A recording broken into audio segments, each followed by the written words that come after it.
So are you from Los Angeles? No.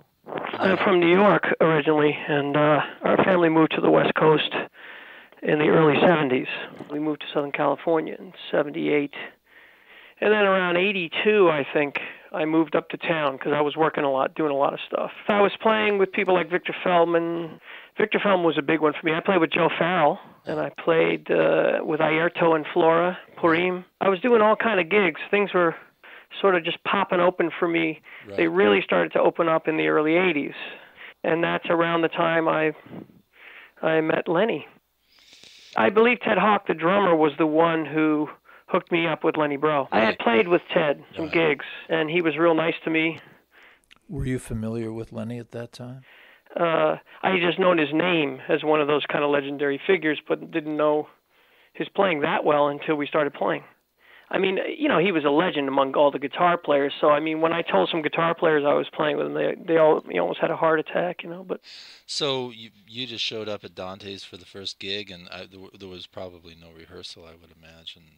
I don't remember any rehearsing going on, but maybe just a little bit before in the afternoon, a sound check kind of thing or something like that. But just remember being struck by the intimacy, you know, because this is a trio. Uh-huh. And he, you know, he was famous for all this beautiful chord melody and the harmonics and, you know, so I was checking him out and I loved it, you know. He was killing. I mean, he was playing great. And I just felt really thankful to be there, you know. It was a big honor for me. I mean, you got to understand, I was about, I was like 21 or 22, right. Maybe 23 when we played. Mm-hmm. It was right before I went with Chick Corea. And so these were all pretty much all standards you guys were doing? Yeah, just call tunes, play. Okay. He was very kind. He was very kind of shy, and he wasn't verbose. He didn't talk much. Right. I mean, he's pretty mellow, but very nice to me. Right. He was very kind, and he seemed to really enjoy what was happening. You know, because I was definitely into expansive harmony, and I was definitely into playing more like a horn when I played my solos, and so, you know, the trio was a pretty, I don't know, for guitar, you know, guitar trio is a beautiful sound anyway because it's very open. Mm-hmm. Especially the way he played, he was very sensitive. So we played dynamically. He wasn't a guy who cranked up his amp and, you know what I mean? So there was a lot of nice texture to it. I loved it. And so was he really attuned to you guys? I mean, you guys were coming in and playing with him, and he'd been doing something for a long, long time. But was it really a sort of shared musical experience, or was he like the leader and you guys were like the backing rhythm section? Or? I think he was somebody who had such an identity in what he did that he already had a whole way to look at the music because, you know, in a guitar trio, somebody like Lenny, who was a virtuoso, he had, you know, he was like an orchestra. You know what I mean? So he could cover everything, but also he was very sensitive and he allowed plenty of room for me to express myself. I didn't feel like he was approaching it like, look, I'm the leader and you guys just do what I tell you. He wasn't like that at all. Mm-hmm. He was a very humble guy, I thought. You know, so was Lenny kind of an atypical Los Angeles player? I mean, did he totally. Yeah. He had nothing to do with L.A. Lenny was a real jazz musician, you know. I mean, not to say that you couldn't be a real jazz musician in L.A. because there's a history in L.A. way before that of Central Avenue, and there was a lot of great musicians. Right. And there still are a lot of great jazz musicians in L.A. There's just not a whole lot of support for what they do. Right. You know, so in that atmosphere, somebody like Lenny, the Cats knew about him, sure. But you know what I mean? It wasn't like... It should have been people lined up out the door to see him for miles. Mm-hmm. I don't remember the place being, like, packed every night. Uh-huh. More insiders who knew about him, yeah. Who really had an unbelievable amount of respect and who were in awe of him. But Lenny didn't come on that way, you see. He didn't come off like, oh, look, man, I'm a visionary, I'm an innovator on the guitar. He didn't. You know what I mean? He just wasn't like that. Did you feel like you had to change your approach with Lenny or alter anything that you were doing to fit in with that trio? Well, when you play with a guitarist, it's different. Mm-hmm. And also, when you play with a guitarist who can play like that, I was very tuned into what he was doing because he was playing a lot of, he was like Bill Evans on the guitar, too. You know what I mean? He had that kind of, he was playing a lot of chords and squeezing in a lot of different motion with the chords. And plus he had the harmonics and everything. So I think he had to be sensitive to support what he was doing and not play too much. Not to say that you couldn't be free and approach it loose like the Bill Evans Trio was, but you had to really be in tune with what he was doing so you didn't get in the way of anything he was doing, because he was doing a lot. Right. But it wasn't, it didn't sound busy, you know what I mean? It was right. It was dense, but correct. Right. You know what I mean?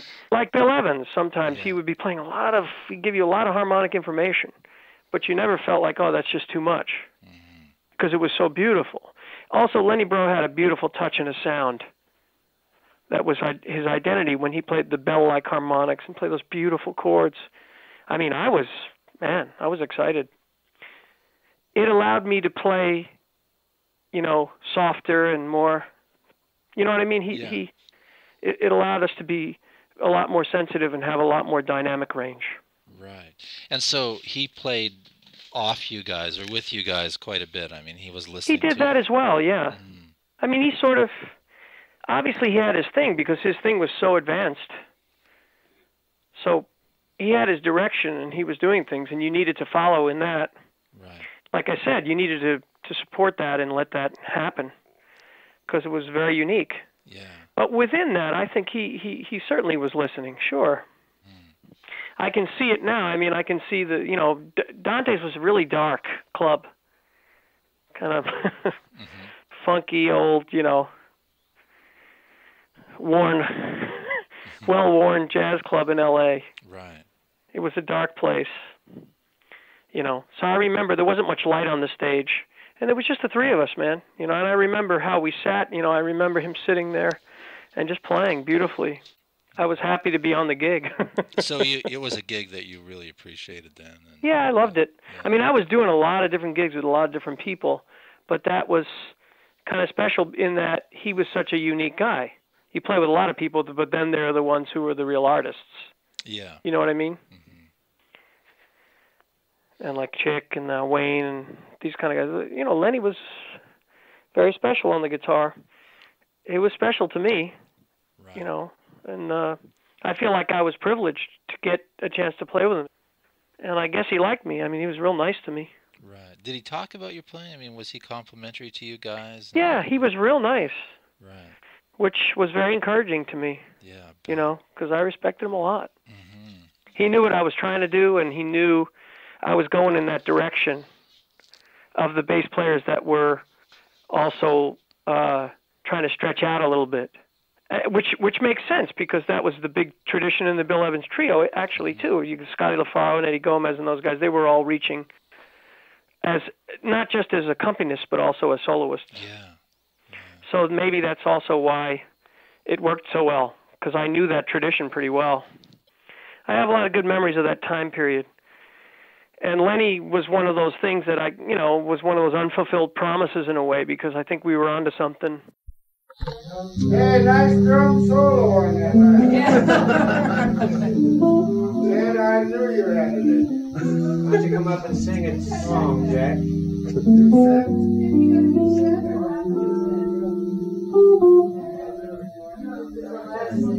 got a half a new one.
Let's hear it for John Patituci on the bass.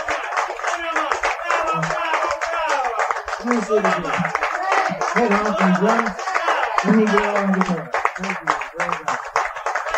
You guys can call tonight and I'll come on back again next week. One more up two. One more up two.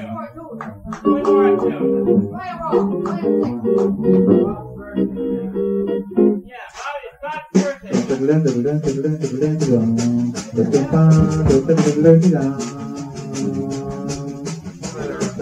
Gotta go home and practice.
Gracias.